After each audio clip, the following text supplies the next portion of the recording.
Yeah, done. Amma online. So are you listening? So can you any? Hello? Amma, you don't respond on Amma.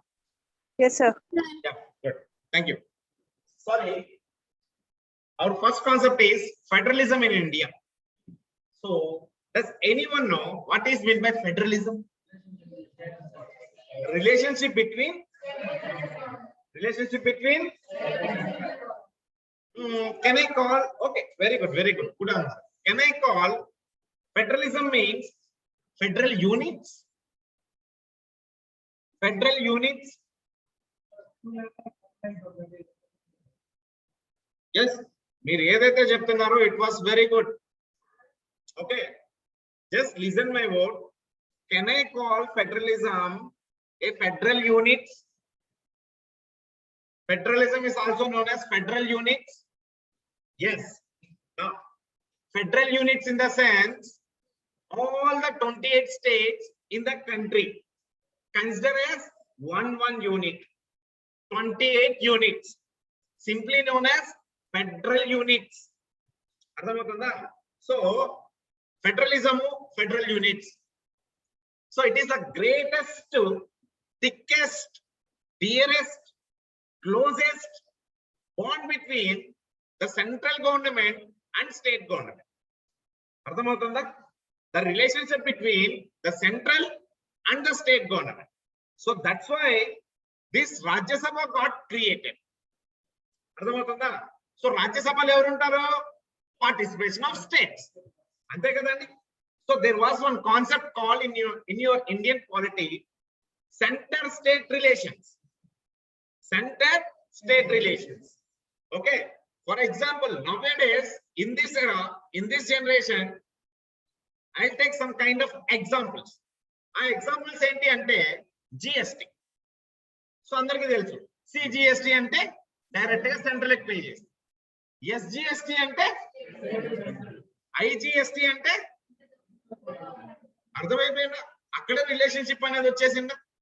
మీకు పాలిటీలో ఇంకా బాగా చెప్తారు, వాడికన్నా నేనే బాగా చెప్తా, వినండి.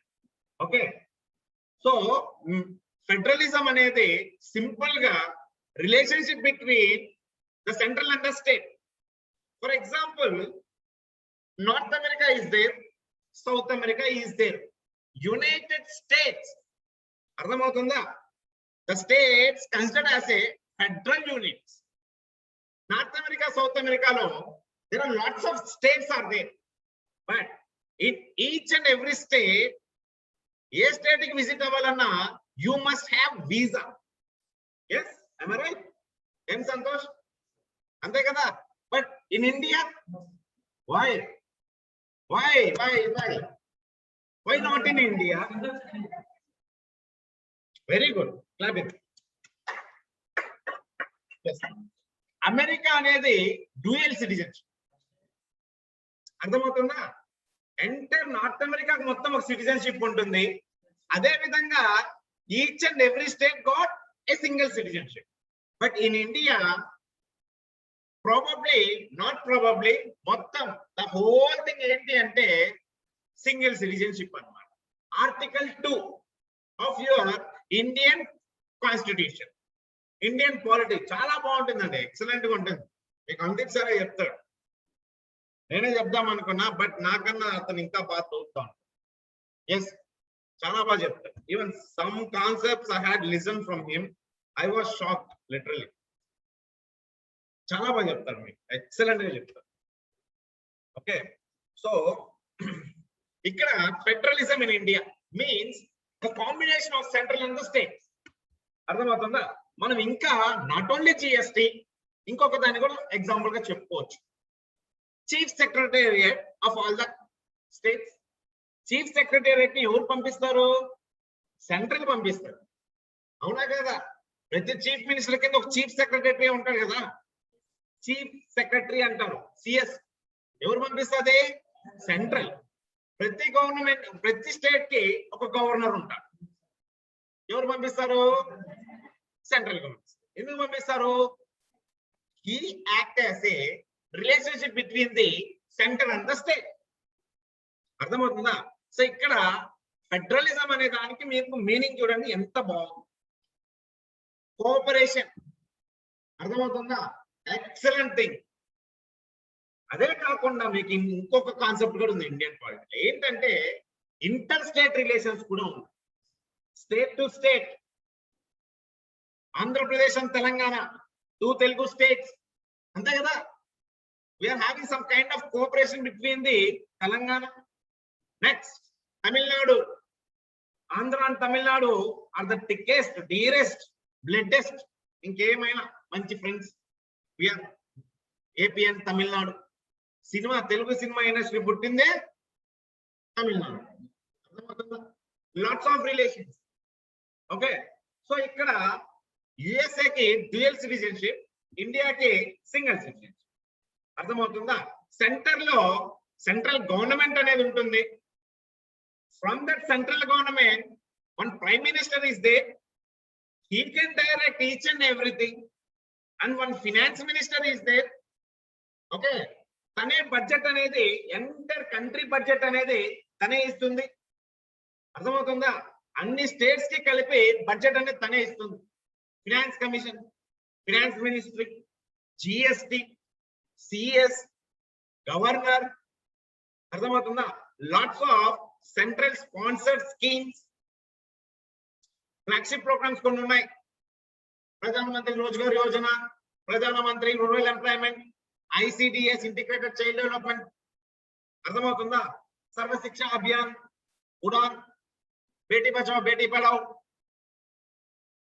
స్వచ్ఛ Bharat, make in India. These are all the India pillar programmes. అర్థమవుతుందా? Major flagship programmes. It was fully funded by central government. అర్థమవుతుందా? So this is the exact meaning in federalism. The cooperation చూడండి ఎలా ఉంటుంది. మనకి స్టేట్ లో ఏదైనా issue అయితే direct గా మన సీఎం జగన్ గారు నరేంద్ర మోడీకి లేఖ రాశారు. Yes, you're a CM, but నీకన్నా పైన ఎవరున్నారు? Prime minister is there. Prime minister ruling the country. అర్థమవుతుందా? Prime minister can direct to each and every state in the country. అర్థమవుతుందా? కోఆర్డినేషన్. మర్చిపోరుగా, క్వాలిటీ స్టార్ట్ అయినా అస్సలు మర్చిపోకండి. Okay, then ikkada see, then come to our concept. Nature of Indian federalism. Nature of Indian federalism. In the subject of Indian polity and constitution, Dr. B.R. Ambedkar had given such a vast guidelines to directive principles of state policy. అర్థమవుతుందా? So fundamental rights ఉంటుంది. It applicable to all the citizens in the country, and at the same time foreigners also. Next, DPSP, directive principles of state policy. అర్థమవుతుందా? These principles is applicable to each and every state in India. అర్థమవుతుందా? Next, fundamental duty ఉంటుంది. Duty of each and every citizen dedicated to India. చాలా బాగుంటుందండి. చూడండి ఒకసారి. Indian Constitution designed to be opportunity about federalism. Yes, it should be opportunity because the central government ruling each and every state in the country. The central government ordering each and everything in the country, directing anything. మీ ఇష్టం, మీ ఊహ కన్నంది. Okay, Dr. B.R. Ambedkar had put it, India's draft constitution can be both unitary as well as federal. Unitary means single. Unitary ఎప్పుడు central government. అర్థమవుతుందా? Unitary means central. Next, as well as federal. Federal means 2 అర్థమవుతుందా? Federal means states. Cooperation between unitary and federal. అర్థమవుతుందా? Don't forget this keyword. Unitary means central government. Next, federal means all the units, states. Cooperation between the unitary and federal. అర్థమవుతుందా? Any doubt? Very important concept. Any doubt? Anyone? No? Ashwini? Meeku? Surya? Koti Priya? Anyone? చూడండి, simple గా basic గా ఇక్కడ మనం మాట్లాడేదానికన్నా నేను direct గా మీకు ఉన్నది చెప్పేస్తాను points. Rajya Sabha Rajya Sabha is indirectly elected by the people. అవునా కదా? రాజ్యసభలో ఎవరు ఉంటారు? ఎమ్మెల్సీలు ఉంటారు. Okay, the MLC, the position of MLC is indirectly elected by the people. ఆ MLC ని రూలింగ్ గవర్నమెంట్ వాళ్ళు నామినేట్ చేసి అయ్యా నువ్వు రాజ్యసభకు వెళ్ళు, మన స్టేట్ తరఫున పోరాడు, మన స్టేట్ లో ఏదైనా హక్కులు తగ్గితే నువ్వు దాన్ని కరెక్ట్ చేసి తీసుకురా. అర్థమవుతుందా? అంతే కదా? మీకు ఏపీపీఎస్సీ ఉంది, ఆంధ్రప్రదేశ్ పబ్లిక్ సర్వీస్ కమిషన్ ఉంది. ఈ ఏపీపీఎస్సీని ఎవరు క్రియేట్ చేశారు?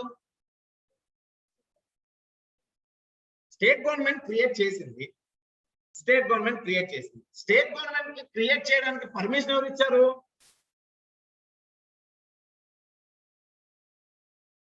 రాజ్యసభ ఇచ్చింది. Because Rajya Sabha is entirely dedicated for states. అర్థమవుతుందా? నువ్వు స్టేట్ లో ఎలాంటి, ఫర్ ఎగ్జాంపుల్ రాజ్యసభ ఎందుకు యూజ్ అవుతుందంటే Telangana recent issue 2014 Telangana separate state form అయింది. తెలంగాణ గురించి రాజ్యసభలో బీభత్సమైన గొడవ. ఆంధ్ర స్టేట్ వాళ్ళు తెలంగాణ స్టేట్ వాళ్ళు బీభత్సంగా కొట్టుకున్నారు. అర్థమైందా? స్టేట్ గురించి ఏది వచ్చినా, అర్థమవుతుందా, మొత్తం నీకు రాజ్యసభలోనే వర్కౌట్ అవుతుంది. అర్థమవుతుందా? సో ఇంకా మీకు క్వాంటిటీలు ఇంకా నీట్గా వస్తుంది. Just I have given you the brief idea. Just kindly make a note and store in your mind. మళ్ళీ ఆర్టికల్స్ వస్తుంది. I will tell you. నేను అడిగినప్పుడు మీరే చెప్పాలి. The role of Rajya Sabha, the role of Lok Sabha, the role of state legislative assemblies, the role between unitary and federal. Okay, so compulsory state government, central government to state governments ke directions istundi. You should work like this.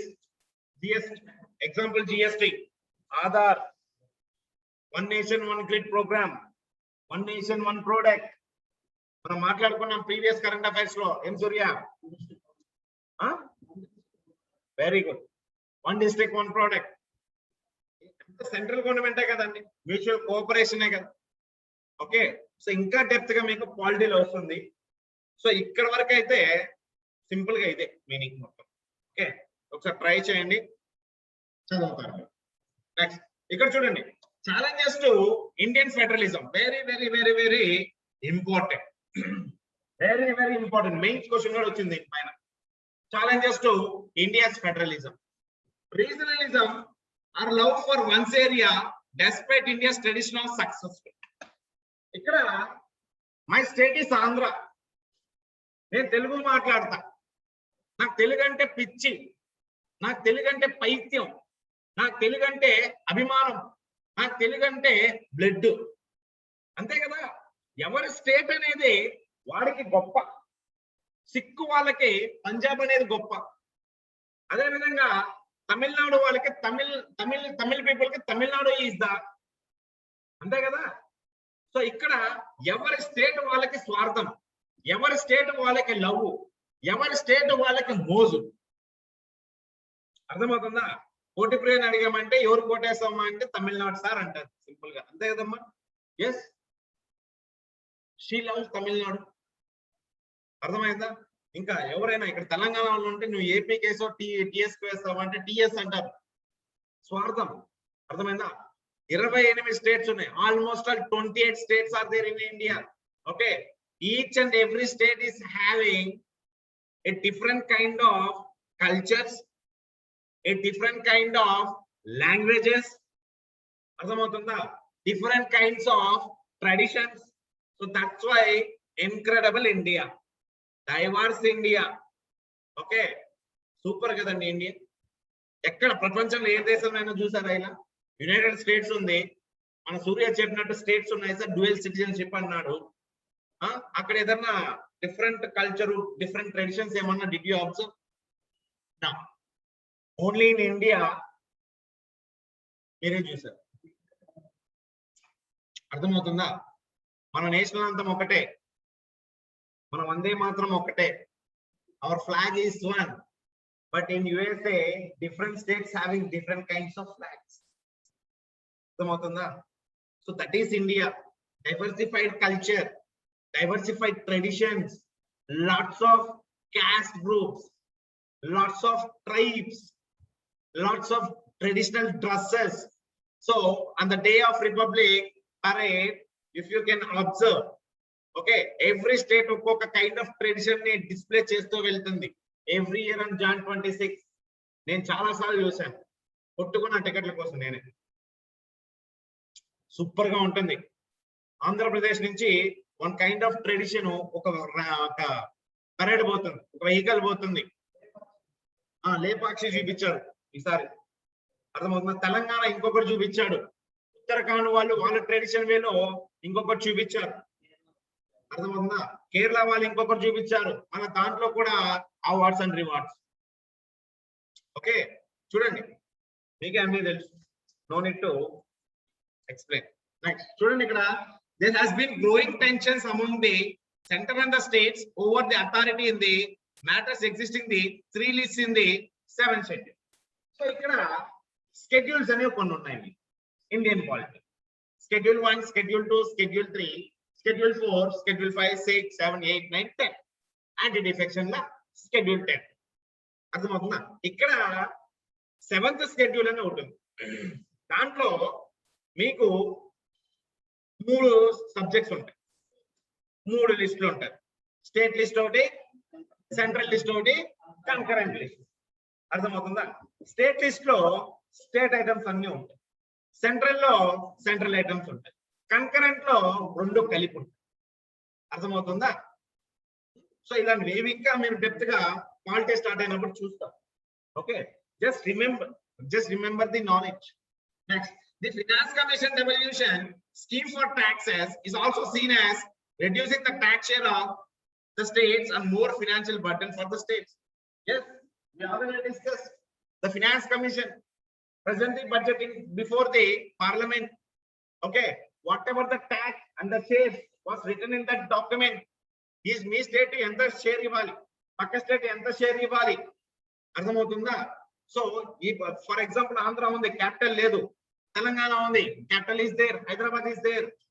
For example, Telangana వాళ్ళు మంచి share ఇవ్వాలి, ఆంధ్రప్రదేశ్ వాళ్ళు కొంచెం తక్కువ share ఇవ్వాలి. ఇలా అవన్నీ decide చేస్తారు. అర్థమవుతుందా? This also one of kind of burden అండి నిజంగా ఇలా. Okay, maintaining GST, one nation one tax. Okay, the states are not equally represented in the Rajya Sabha. This also one of the biggest failure. అర్థమవుతుందా? The states are not equally represented in Rajya Sabha. For example, పెద్ద state Uttar Pradesh ఉంది, ఉత్తరప్రదేశ్ లో ఎమ్మెల్సీలు ఎక్కువ, so Uttar Pradesh వాడికి priority. చిన్న state Kerala ఉంది, MLCs తక్కువ, మినిస్టర్స్ తక్కువ, సెంట్రల్ మినిస్టర్స్. ఏపీ కొంచెం అటు ఇటు కాకుండా ఉంది, మనకు ఒక నెంబర్ ఫిగర్ ఉంటాయి. ఆ విధంగా లాక్స్ ఆఫ్ స్టేట్, 28 స్టేట్స్ కి కొంచెం కొంచెం ఫిగర్స్ ఉంటాయి. ఆ ఫిగర్స్ వాళ్ళు మాత్రమే వెళ్ళాలి. బయాసే కదండి, ఆబ్వియసే కదా. నాకు చెప్పాలంటే ఇట్స్ నాట్ ఏ బయాస్ అండి, ఎందుకంటే ఇక్కడ డీలిమిటేషన్ అనేది as per the state value.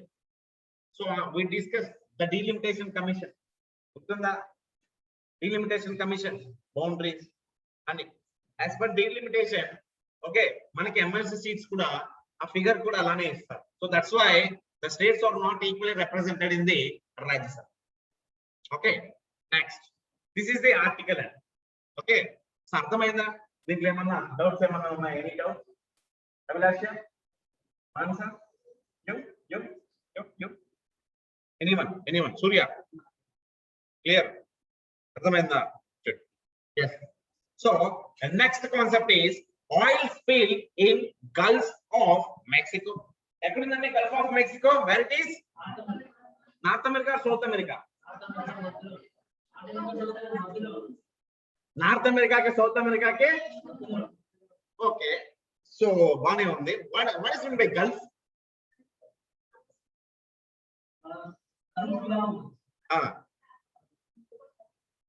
Open mouth. Very good, very good. Hope you know the definition of Gulf. Okay, so recently one oil spill damaged the Gulf of Mexico. This oil spill. So recently, even in our environment concept also, we discussed regarding the oil spills. అర్థమవుతుందా? Obvious గా సముద్రంలో oil తీసుకొని వెళ్తున్న ఒక ship ఒకటి blast అయింది. Then what happen? Oil surface, sea surface మొత్తము filled with oil spills. ఎప్పుడైతే ఈ ఆయిల్ స్పిల్స్ మొత్తము సీ సర్ఫేస్ ని కవర్ చేస్తుందో, then automatically the sunlight okay it stop. అంతే కదండి, సన్లైట్ అనేది కిందకి వెళ్ళదు. Okay, to beneath of the sea, sunlight అనేది లోపలికి వెళ్ళదు. అదే విధంగా ఆక్సిజన్ అనేది లోపలికి కూడా వెళ్ళదు. అందుకే we discuss eutrophication. This process is known as eutrophication. Sunlight ఆపేస్తుంది, ఆక్సిజన్ లోపలికి పోనిదు. Then what about the marine organism? They will die. Pollution కదండి, this also one kind of water pollution. Okay, so next water pollution లో మనకి ఇలాంటి వస్తూ ఉంటాయి. Okay, so just look at this map, Gulf of Mexico, where it is situated. So Suchitra told that open mouth. అర్థమవుతుందా? So Gulf of Mexico మీ అందరికీ తెలుసు. చూడండి, what are the major effects of this oil spill? అర్థమవుతుందా? చూడండి, oil and ocean surface often to many forms of aquatic life. Not only one or two singular or plural organisms, అందరికి అర్థమవుతుందా? The వేల్ దగ్గర నుంచి shark దగ్గర వరకు అన్నిటికీ, అన్ని మెరైన్ ఆర్గానిజం కి, అక్వాటిక్ లైఫ్ అన్నిటికీ danger. there will be no any kind of oxygen levels over there in the beneath of the ocean, and there will be no any kind of sunlight passes inside to the beneath of the sea. It stop. అర్థమవుతుందా? ఆ oil spill water తాగి చాలా organisms కూడా చచ్చిపోతాయి. Oil spill water ని తాగి lots of organisms will die in the ocean or sea. Okay, see, చూడండి, because it prevents sufficient amounts of sunlight from penetrating to the surface. Yes, next, and it also reduces the level of dissolved oxygen also. These are the main two important things. అంతే కదా? Next చూడండి, crude oil drives the insulting and waterproofing properties of feathers and furs of birds, and thus oil coated birds and marine mammals may die from hypothermia. Very, very important. Due to this oil spills, aquatic animals ఎలా చనిపోతాయంటే because of this, they die from hypothermia. Remember, important keyword, decrease in body temperature to below normal levels. అంతే కదా? If the sunlight is not passed and if the oxygen levels is not passed into the surface of the water, then obviously the birds, the mammals, the aquatic life, the marine organisms, whatever the plants are growing inside the marine, everything will be died. అంతే కదా? దేని వల్ల చనిపోతుందంటే due to this hypothermia. Very, very important preliminary bit. Very, very important preliminary bit. Next, ingested oil can be toxic to affected animals. Yes, oil spill water ni kan taagite, then it will be more toxic to the marine organism, then obviously it will be die. జీర్ణించుకోలేక చచ్చిపోతాయి. అర్థమవుతుందా? So అది very simple. Next, salt water marshes and mangroves frequently suffer from oil spills. Very, very, very important. Salt water marshes and mangroves are frequently suffer from oil spills damages. So what is in a mangrove? అర్థమవుతుందా? అది సముద్రంలో గానీ, reverse లో గానీ, ఎక్కడ గానీ ఏదైనా చిన్న డ్యామేజ్ జరిగి లీక్ అయిపోయింది అనుకోండి, అది కొట్టుకొని వెళ్ళి ఆ బార్డర్ లో చేరిపోతుంది. అదే కదా salt marshes, mangroves. Okay, mangrove forest అంటే ఆబ్వియస్ గా decreasing the salt content. Okay, so Sundarban mangroves example. So salt water marshes and mangroves frequently suffer from oil spills. Very, very important. Remember, preliminary bit, round up. Okay, see, there are some ways to clean up the oil spiller. Let's see, the ways is also very, very important for your preliminary exam. There are few ways to clean up oil spills, including skimming and in situ burning. First, very important keyword. This skimming ante em ledandi. I'll show you one diagram. So skimming means this. Skimmers are designed to float across the spill and sweep the oil into tanks. Em ledu, ocean surface paina oil undi anukondi, దాని ఏం లేదు, oil మొత్తం తోడేసి ఒక tank లో వేసేస్తుంది. ఆ ship లో tank ఉంటుంది, ఆ ట్యాంక్ లో పంపించేస్తుంది. ఆబ్వియస్ గా కొద్దిలో కొద్ది పొల్యూషన్ అనేది తగ్గిందిగా, అంతే కదా. ఆయిల్ అనేది సింపుల్ గా it is floated on the surface of the water, layer of the water. Simple గా దాన్ని ఈ స్కిమ్మింగ్ అనే టెక్నాలజీని యూజ్ చేసి సింపుల్ గా ఆ లేయర్ ని మొత్తం తీసేసి ట్యాంక్ లోకి ఎక్కేస్తాం. దెన్ ఇంకా అక్కడ పొల్యూషన్ ఏముంటది, ఏముండదు. Then it will be very easy. అర్థమవుతుందా? Next one more keyword, in situ burning. Important అండి. in situ burning అంటే ఏం లేదు, just look at this image. For example నీకు ఆయిల్ స్పిల్ అనేది లీక్ అయింది, మన వాళ్ళు ఏం చేస్తారంటే దాన్ని అగ్గిపెట్టేస్తారు. అగ్గిపెట్టేటప్పుడు ఏమవుతుంది, ఆయిల్ ఉన్న ద్వారా కాలుతుంది, ఆయిల్ అయిపోయిన వరకు ఆరిపోతుంది. That is also one of the technique. What are the two techniques? skimming and okay. See, in situ burning means it is a technique sometimes used by the people responding to an oil spill. In situ burning involves controlled burning of oil that has spilled from a vessel or facility at the location of the spill. For example, ఈ location లో oil leak అయిపోయింది, దీన్ని call చేస్తారు. Call చేసినప్పుడు ఏమవుతుంది, oil ఉంటుంది, అదే కదా. That is also one of the easiest way. Okay, so in situ burning వల్ల మళ్ళీ అదొక ప్రాబ్లం, ఎయిర్ పొల్యూషన్ ప్రాబ్లం. అర్థమవుతుందా? So skimming is very easy. అర్థమవుతుందా? So these are the points regarding the skimming and in situ burning. Okay, just go with this also recent నిన్న current affair అండి. జరుగుతున్నాలని దాన్ని మనం ఏం చేయలేము, అన్ఎక్స్పెక్టెడ్. ఇప్పుడు షిప్ వెళ్తానండి, క్లైమేట్ విపరీతంగా ఉంది, వర్షం పడింది, నేను ఒక పెద్ద వచ్చి ముంచేసింది, ఆయిల్ బ్యారెల్స్ మొత్తం జారిపోయినాయి, బ్రేక్ అయిపోయినాయి, స్పిల్ అయిపోయి. చూడండి ఎగ్జాంపుల్ నీకు పైన ఇచ్చే ఇమేజ్ ఏంటమ్మా? ఎస్ ఆ ఇమేజ్ నేను మీకు ఇవ్వాల, మర్చిపోయాను. షిప్ దాని పక్కన మొత్తం ఆయిల్ స్పిల్స్ ఉంటుంది. Okay, yes. See Gulf of Mexico. Yes listen Chandu, listen. Gulf of Mexico గురించి ఒకసారి చూడండి.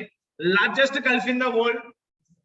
Okay, it is bordered by United States, Mexico and the island nation of Cuba. Very important preliminary bit. So ఇలాంటి అడుగుతాడు. So current affair వచ్చినప్పుడు direct oil spills పైన ఎక్కిపోయిన ఒక్కోసారి he might ask in this way also. UPSC may ask in this way also. అర్థమవుతుందా? Gulf of Mexico oil spill damage. yes, he will ask the questions from either oil spill గురించి అయినా అడగచ్చు, లేదంటే Gulf of Mexico గురించి అయినా అడగచ్చు. Biggest largest gulf in the world. That is also one of the statement. Next, bordered by United States, Mexico and island nation of Cuba. Second statement, chudandi, it has a coastline of about 5,000 kilometers. Very important. Yesterday editorial andi. Yesterday editorial Indian Express. Okay, are you clear? Everyone, Ashwini, Mansa, Abhilashya, everyone, Surya, why? Okay. Next, sir, very important international organization. Sir, అర్థమవుతుందా? First ఈ organization మీకు కొత్తగా పరిచయం చేస్తున్నా ఈరోజు. This is the first international organization ever we discuss. Now we are discussing. Okay, just tell me the countries. What are the SAARC countries? చెప్పండి అమ్మా ఒకసారి.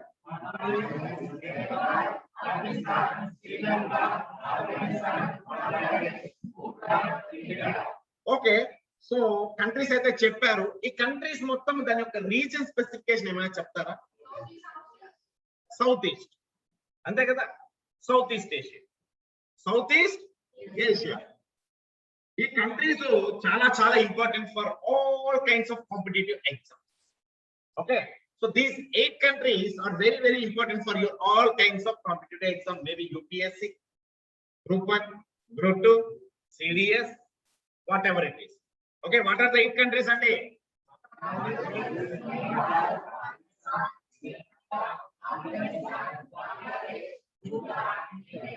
What are the 8 major pollutants that mentioned in air quality index?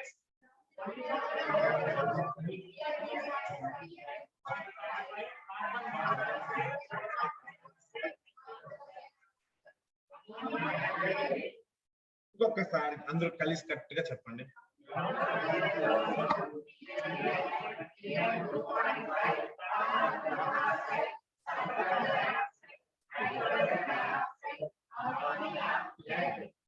The 8 pollutants that mentioned in air quality index.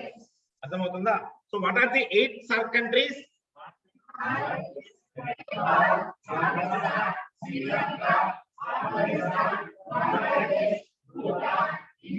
Okay, so just check the map. So these are the countries. చూడండి, no need to forget the country names. మీకు simple గా కొన్ని countries ఇచ్చి what are the SAARC countries అని చెప్పి UPSC 2-3 సార్లు అడిగేసారు పెట్టి మళ్ళా అడుగుతాడు.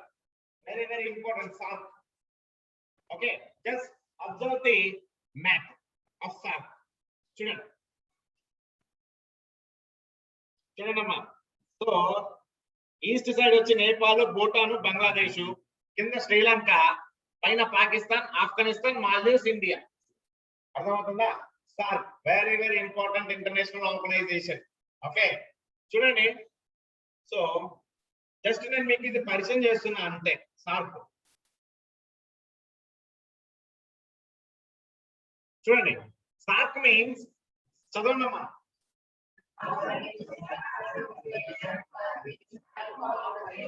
సౌత్ ఏషియన్ అసోసియేషన్ ఫర్, అర్థమైందా? ఎవరెవరికి regional cooperation? South Asian countries. అర్థమవుతుందా?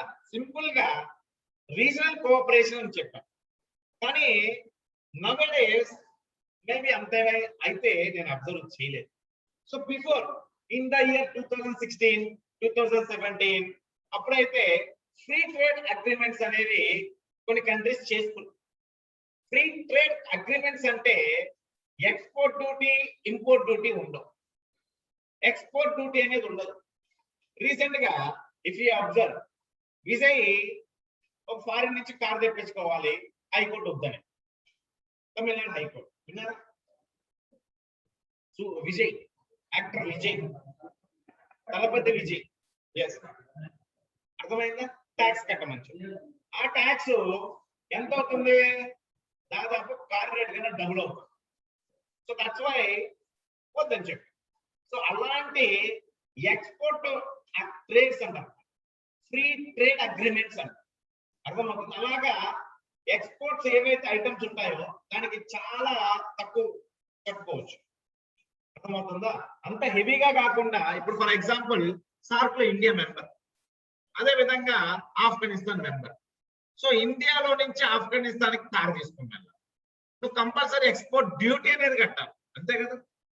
ఇంపోర్టా ఎక్స్పోర్టా? మనం ఇక్కడ ఎక్స్పోర్ట్ చేస్తాము, వాడు ఆడ ఇంపోర్ట్ చేసుకుంటాం. సో ఇప్పుడు ఏం చేసిందంటే SAARC ఫామ్ అయిన తర్వాత అది ఫ్రీ, ఇది ఫ్రీ, ఓన్లీ ట్రాన్స్పోర్టేషన్ చార్జ్ పట్టు. అర్థమవుతుందా? That is the main agenda of this SAARC. Okay, చూడండి. South Asian association for regional cooperation is a regional intergovernmental organization between the 8 countries. What are the 8 countries?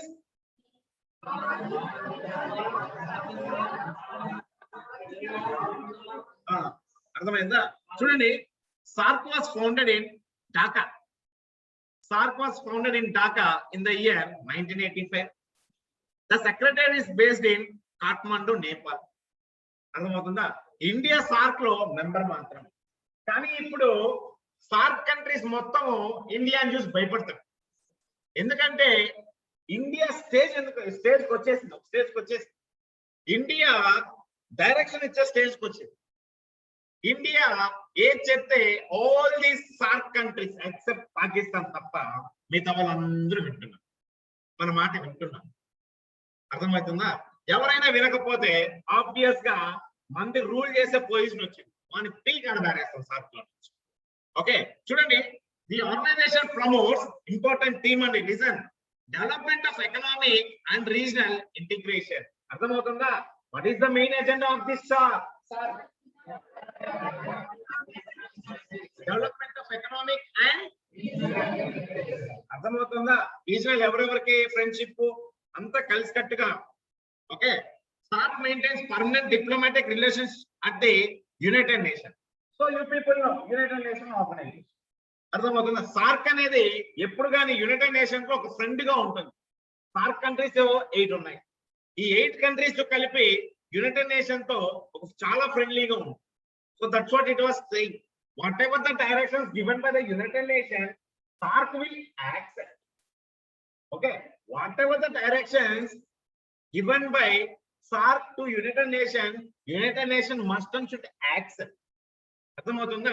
Interchanging cooperation between SAARC and United nation. అర్థమవుతుందా? ఇది next principles of SAARC. ఈ principles light తీసుకోండి. Achievements of SAARC చూడండి, very very important. See the member countries, the 8 member countries, అంటే ఈ 8 members లో అందరూ 8 countries తో సంబంధం పెట్టుకోవచ్చు. అదే విధంగా కంట్రీ టు కంట్రీ సంబంధం రిలేషన్ పెట్టుకోవచ్చు. ఒక కంట్రీ 2 కంట్రీస్ తో పెట్టుకోవచ్చు. ఒక కంట్రీ 7 కంట్రీస్ తో రిలేషన్ పెట్టుకోవచ్చు. Economic relation. అర్థమవుతుందా? అది అండి main agenda. The member countries have established A free trade area అంటారు. చూడండి, which will increase their internal trade and lessen the trade gap of some states considerably. For example, 8 states ఉన్నాయి. 8 states లో ఆఫ్ఘనిస్తాన్ ఇప్పుడు ఇదైపోయింది. So Afghanistan కి help చేయాలి. ఈ 7 state countries కలిపి ఆఫ్ఘనిస్తాన్ లిఫ్ట్ చేస్తారు. అర్థమవుతుందా? అదే కదా, we are all the members in one organization, that is SAARC. Okay, so ఈ SAARC 8 కంట్రీస్ లో ఏ కంట్రీకి ఇబ్బంది అయినా all 7 countries must should and help. అర్థమవుతుందా? ఇది అండి సత్సంబంధాలు, relation, multilateral, trilateral, bilateral relationships ఇవ్వండి. మల్టీ అంటే 2 కంట్రీస్, ట్రై అంటే 3 కంట్రీస్ తో రిలేషన్షిప్ పెట్టుకోవడం. అర్థమవుతుందా? ఎవరు ఏ కంట్రీతో అయినా ఈ విత్ ఇన్ ది 8 కంట్రీసే, విత్ ఇన్ ది SAARC కంట్రీసే. 8 కంట్రీస్ లో ఒకడు 4 కంట్రీస్ తో రిలేషన్షిప్ పెట్టుకోవచ్చు, ఒకటి దాంతో పెట్టుకోవచ్చు, ఒకడు 7 మందితో కూడా రిలేషన్ పెట్టుకోవచ్చు. ఆ రిలేషన్ ఎకనామికల్ గా బెనిఫిట్ అవ్వాలా వాడికి. అర్థమవుతుందా? ఏమవ్వాలా? It should be economically benefited to the other country, opposite country. Example, free trade area, important export duty. Okay, చూడండి ఇక్కడ South Asia Preferential Trading Agreement for promoting trade among the member countries came into effect in 1995.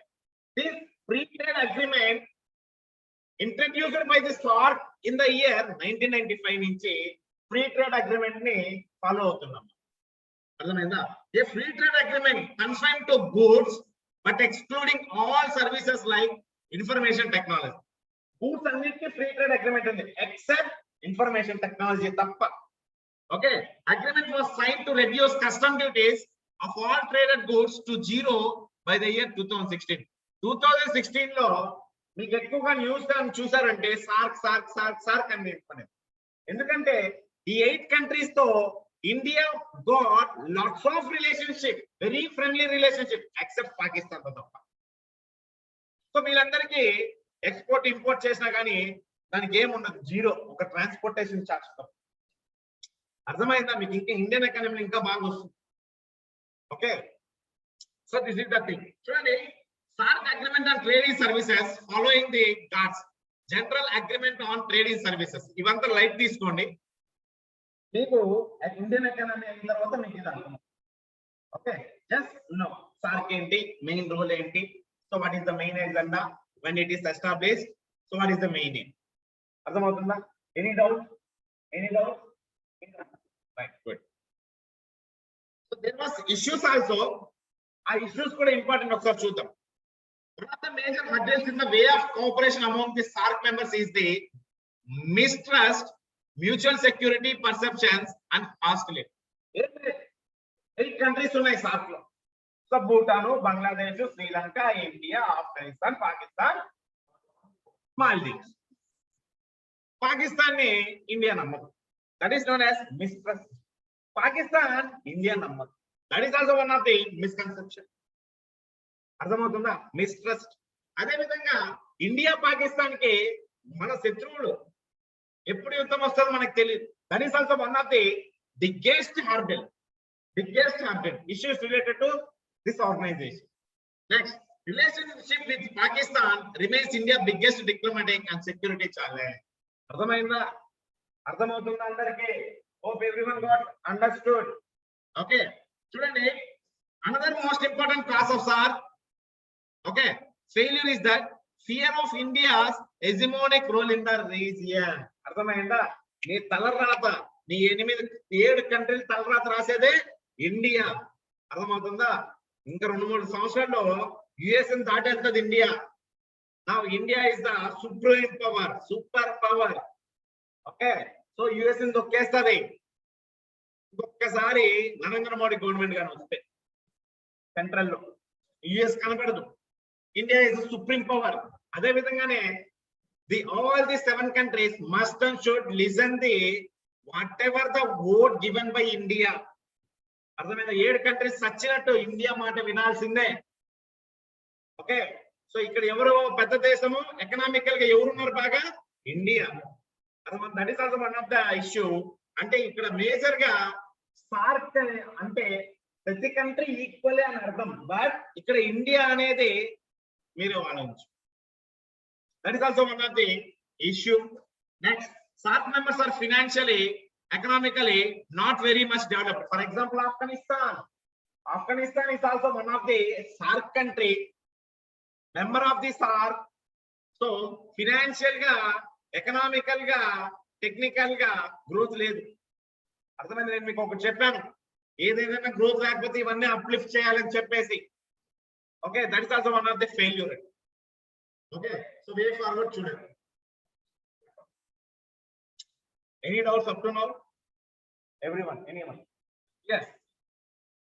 But this article published yesterday, Indian Express. This one. Important. Final article is important. Okay. Next, monoculture practices in India. So what is meant by monoculture? Monoculture is the agricultural practice of growing a single crop, plant or livestock species variety breed in a field or farming system at a time. ఒక్కసారిగా మనం ఇవన్నీ పండిస్తామా? Exact meaning చెప్పండి ఎవరైనా. చెప్పు సూర్య.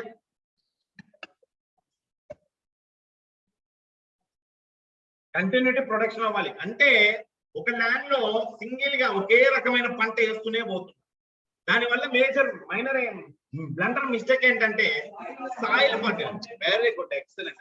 Simple గా ఇదే అండి. ఈ advantages and disadvantages of this monoculture అనేది ఇక్కడే ఉంది. నిన్న Hindu article,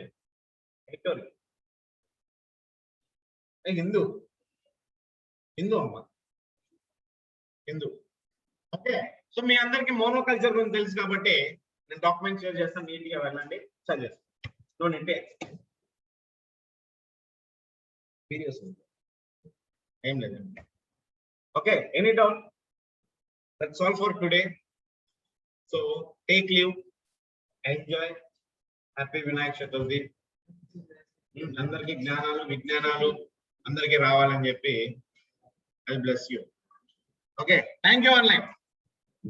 Thank you so much. So no class in afternoon. So రేపు కూడా హాలిడే అమ్మా. Bye bye.